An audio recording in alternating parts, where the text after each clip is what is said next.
Welcome to Real Estate Investing Abundance, the show for busy, fulfilled professionals like you to learn how to develop financial independence built on solid, passive real estate investments. Now, here is your host, Dr. Alan Lomax. Hello, enlightened investors, and welcome back to Real Estate Investing Abundance. I'm your host, Dr. Alan, and it is a delight, as always, to have you with us. And we have an enlightening topic for you today. We are going to look at Don't Let Your Escrows Fall Through the Cracks with RK Bob Brown. Bob Brown's journey from college student to foundation repair expert is a testament to hard work and determination. Despite facing challenges, he began honing his skills by doing concrete repairs while studying. His dedication, even driving with the heater on in scorching summer to keep his truck running, demonstrates his unwavering commitment to his craft. Over time, Bob's expertise expanded, leading him into the world of foundation repair, culminating in the publication of his book, Foundation Repair Secrets. His story is a reminder of the power of perseverance and passion in achieving success. So, Bob, welcome to the show. And take us into the show and just share a little bit about who you are and how you came to be working in foundations and also investing in real estate. Good morning. Yes, so I originally was doing concrete repairs, and I was contacted by a national supplier, distributor of foundation repair products who asked me to be their installer in Phoenix. I didn't really know that much about foundations, so I learned from them. And eventually, I knew a lot of engineers because of my degree in architecture. And I knew a lot of engineers, and I talked to them, had lunch, picked their brains. And eventually, I started to realize that there's a little more to it than what my distributor supplier was telling me. And so I began a lifelong journey of trying to understand really soils and structures and how they interact, which is how I got my nickname, the Dirt Whisperer. Well, fascinating indeed. So what is it that you can share with us, that with our audience, that you are doing better than any other investor? Well, I don't know that I'm doing a whole lot better. I mean, I've just kind of done it the hard way. I bought properties and held on to them. And I have a lot of rental houses. I have 9 rental houses and 3 small industrial properties. My first property, investor property that I bought, was a house in back of my house. And it was interesting. I was noticing the telephone company vans coming and going from this house. I thought that was kind of strange all the time. And I realized that it was not really a house. It was a switching station. And I needed to use a little bit of carport space that they weren't using. So I called them and I said, hey, can I lease that carport space? And they said, no, because we're going to sell the house. And I said, oh, well, how much do you want for it? And they said, $13,000. I said, sold. I bought the house. Didn't have any walls on the inside, no plumbing, nothing. I had to kind of rebuild the entire inside of the house, but it was still a good deal for me. And I operated my business from there for many years. And then after that, after I outgrew it, I turned it into a rental house and became one of many. Okay. Well, interesting. Well, let's talk a little bit about foundations, because most of us are pretty ignorant about those. So first of all, what are the key distinctions between foundation repair contractors and structural engineers in terms of their qualifications and their expertise? Yes, and even more than structural engineers, geotechnical engineers and forensic engineers. So those are some distinctions that make a difference. So foundation repair contractors are easily found. People have cracks in their walls and doors and windows out of square. So the first thing they do is Google foundation problems or foundation repairs, and up comes, guess what? The foundation repair companies. And I was a foundation repair company for, 35 years. But I also owned a forensic engineering company, and certainly know the difference in how they operate. And foundation repair companies typically will send out a commissioned salesman, 100% commission, no salary, and their job is to find lots of work. And these guys are not educated in engineering. They don't understand soils. They don't understand structures. They might have been a car salesman, before or something like that. I had a lot of salesmen that worked for me that were gym fitness sales guys, and their knowledge is limited. I mean, I'm not saying sales guys don't have a place in life, but when it comes to diagnosing and recommending products, which is an engineering function, they don't have the qualifications and they're severely conflicted. And so what kind of I mean, you're just saying that they are trying to sell a product, and so they go out there and they look for issues that really may or may not be the real issue that the homeowner is dealing with. So what I guess what would an engineer, a forensics engineer, be looking for rather than what the salesperson is looking for? Well, there's a number of functions that need to be covered to do a real good foundation investigation. First of all, a good floor plan needs to be drawn up and a floor level taken. A floor level is where you take an instrument called a manometer, and it's a staff with the tank of water and a tube and a staff with the ruler on it, and you take this staff around and you record the levels of the foundation in all the rooms of the house. And then you can load that into a topological program that basically prints out topo lines like in a mountain map. And that tells you where it's high and where it's low. And you can easily see patterns by looking at that. And then you can combine that with damage, like a damage map survey.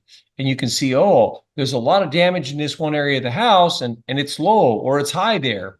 And you start to understand it a little better. And then if you have pictures that are labeled on the floor plan, so picture number 13 is in the kitchen looking at the sink. Now, when you look at that picture, oh yeah, it's that area. And by the way, that area is high or low, or it's the edge of a high or low. It's where the breaking point is.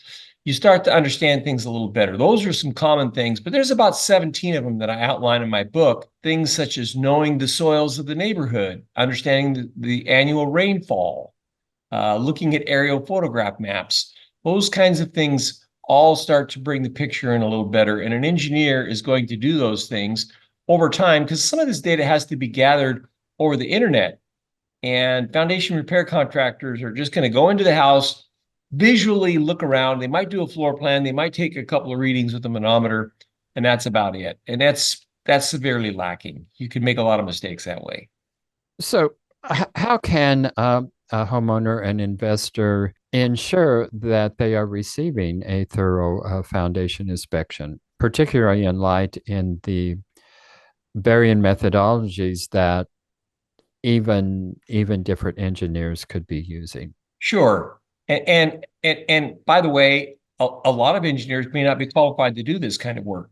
Most engineers work in building infrastructure for dams or sewer systems or water systems or commercial buildings or mines. Most of them work in the commercial sector doing infrastructure kinds of things. And they might, you might know one, a cousin, you might have a cousin or something. Those guys are not going to do a good job. It takes a forensic expert that does forensics every day. And how do you know if they're really doing a good job? Well, I outline in my book, the 17 things that need to be done. And you can sort of make sure that they're covering all the bases for you if you understand the things that need to be done. So 17 things, that's an extensive list of items to go through. What are the three most critical aspects on your list of 17? Well, Most critical is probably a floor level survey with a topo map and a damage map and photographs, the kind of the three things that I mentioned at the beginning. Those are probably three of the most important, but as I point out many times, there is no silver bullet. If you just do a floor level survey or just a map or just pictures, your chances of getting it wrong are high. You might have 8 pieces of data that point one direction and 10 pieces of direction. Well, that's 18, but 9 pieces of data that point in another direction. And you have to sort them out and see if you understand them. And sometimes the balance of information is what helps you make a good decision. Well, what would determine whether or not it is practical and feasible to actually go in and start doing foundation repair? How do you know, I guess, when it is time to actually take action?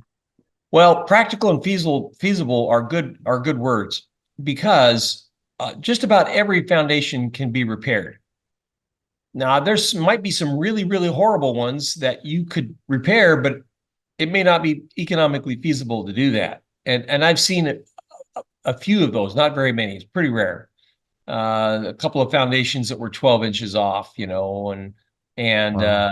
but ultimately you're going to look for those signs of stress we talked about earlier. You want to look for cracks in your walls. Typically, drywall is a better indicator on the inside than cracks on the outside because the cracks on the outside are subject to thermal heating and contraction and expansion from thermal cooling and heating. On the inside is temperature controlled, so the cracks are more likely a result of other things besides temperature.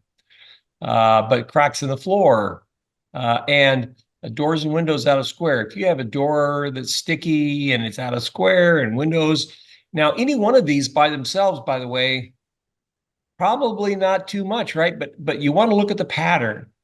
In this business, we always look at patterns. If you have a grouping of them, if you have cracks in your walls, sloping floors, maybe cracks in the floors and windows and doors out of square, you have all that. Well, you probably need to call a forensic engineer and get a good investigation going because then he can start to make sense of it. And by the way, it's not always just settlement. You have expansive clays that swell up when they get wet and push portions of the house up, including the foundation. Very powerful force, can break concrete and bend steel.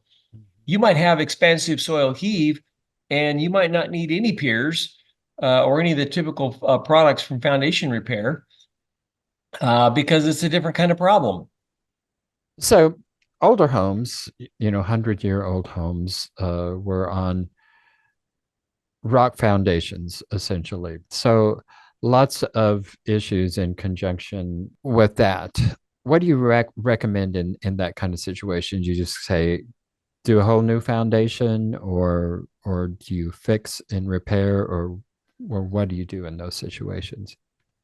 It might depend on what kind of distress and what kind of performance you're getting from that foundation. Sometimes rock foundations, if they're on good soil, could actually perform well. The key is understanding the soil and its effect on the foundation. If you have a rock foundation, on a 100-year-old house and it's in really stable soil where the water has been controlled for a long time, you may get really good performance out of that. But changes in moisture is usually the catalyst that causes the problems, not necessarily moisture. If it's the same moisture, it's probably not going to do much, but changes in that moisture is what causes the soils to react in different ways. And that's what can cause problems.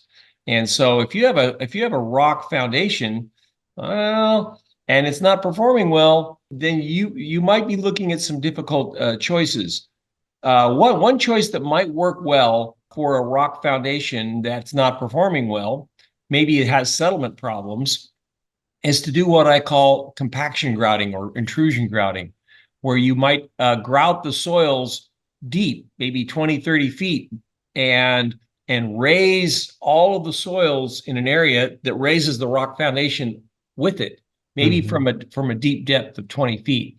And that way you keep the soil, the rock foundation together, because normally you couldn't really underpin a rock foundation with piers. It's not stable enough. It would fall apart when you put a bracket on it and tried to lift it, right? So maybe compaction grouting might be the tool if you had a poorly performing rock foundation. Enlightened investors, if you haven't done so already, be sure and click that like button and also click that share so others can take advantage of the content. And finally, be sure to subscribe so you don't miss a single one of our upcoming episodes. Well, lots of complexities there. And certainly I can see why you would want the experts to be involved in that before making any decisions. Their expert advice might actually cost you more money in terms of getting a decent foundation in there, but it's very likely that they could also save you a great deal of money. I think more often than not, you'll save money. Now, foundation repair companies will do the investigation for free. An engineer is not going to do it for free because they're not going to get the benefit of having a large job pay for it afterwards, right? But it may turn out that all you need to do is fix the grading and drainage, which is a really cheap project. So, or it may be that, hey, this is not a really bad problem. One of the problems in the foundation industry is, how do we recognize how bad it is? People, the first thing they want to know is, hey, how bad is this? What should I do? Is it bad enough? Is it going to be a serious problem, or is it not a serious problem? Well, foundation repair contractors or sales guys, I've heard them say things like, oh yeah, like on a scale of 1 to 10, it's like an 8.5. And I'm thinking, okay, like what scale is that? Is that like the Richter scale of foundation repair? What is that? It's nothing. It's just some made up BS to kind of help them make a sale. There are objective measures of foundation performance that are performed by engineers. Tilt and deflect. Tilt more than 1% and deflection more than L over 360. So those are standards that engineers can use, that they know about, that they can say, okay, this does or does not. And quite often it may not. I mean, the engineer's got no skin in the game. If it's not, he's just going to say it's not a big deal. Don't worry about it, And specifically a geotech engineer might be able to say, hey, the soils look pretty stable. It's probably done moving, or it's a good chance of it's done moving, or no, this is a really tough area and you're going to have a lot of problems and, you need to take some action, right? But you want that from an expert who really understands all the factors, not from a sales guy trying to make a sale. Yeah. Well, we are talking with Bob Brown today. And Bob, tell our audience the best way to get in touch with you. Well, I'm on social media. You can look up under YouTube, under Foundation Repair Secrets, or you can go to my website, which is the same name, or my book, which is the same name. You can also reach me by email at bob@tengsol, TENGSOL.com. Well, Bob, in your experiences with investing, tell us, what are the opportunities that you're finding today in real estate that other investors are not finding? Well, at this stage in my career, I'm probably not doing that much finding nowadays. I've managed to sell my company, both my engineering and foundation repair company. And so I'm probably doing less managing because my wife doesn't want to keep doing the managing.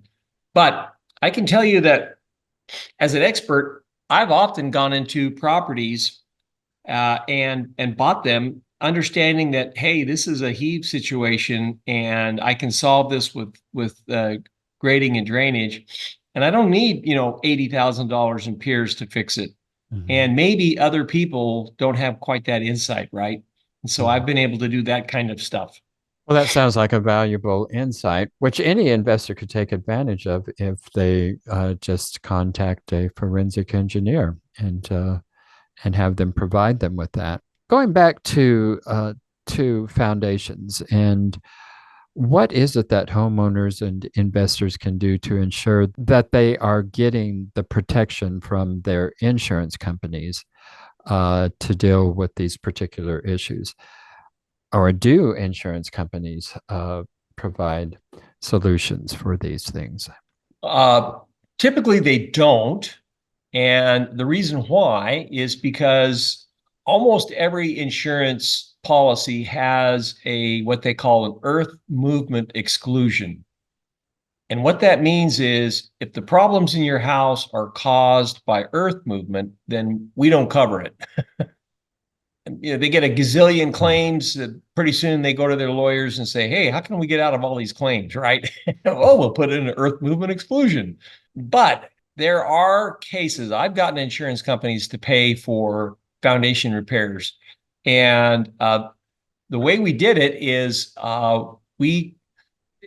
there's also a maximum that if the problems are sudden and catastrophic, then it might be covered by insurance. If they take, 10, 15 years to manifest themselves, probably not, right? Mm-hmm. Well, if you have a pipe break under a house and it causes all kinds of problems in a hurry, well, that's how I got insurance to pay for it. I got several independent engineers out there to document the problem, to find the leaks, the leak detecting services, and document all of this, and brought it to my insurance company, and they paid for it. Now, often insurance companies will send out their own engineer that works on behalf of the insurance company, and of course is looking out for the insurance company, and they will tell you, oh, this is a long-term problem, and report such to the insurance company, and then you're in for a long fight and a tough fight, and it'd be tough to win. Maybe, first of all, you should have floor levels that document the house as a baseline. And then you've got some good evidence that if a pipe break or some sort of weird thing happens, right, in a hurry, then you can compare that data and say to the insurance company, the engineer can say, hey, look, here was the baseline, here was the shape of the house before, and then after the incident, here's the shape of the house caused by this problem. Much easier to make that argument win. Still going to be a tough fight, depending on your insurance company. Yeah. So if a investor homeowner have a property and the soil becomes a problem and you can't fix it with drainage, and it is really a problematic soil, what is their best course of action? Well, first of all, get a good, honest, unbiased, objective report from a forensic engineer. And that guides you in the right direction. I've seen this so many times where a poor old homeowner has one contractor come in and say, oh, you need 13 piers over here. And another contractor says, no, you need 12 over here. And another one says, no, you need 25 all the way around. I mean, how's a homeowner supposed to figure out which one's right? I mean, it's crazy. They don't. They're not experts.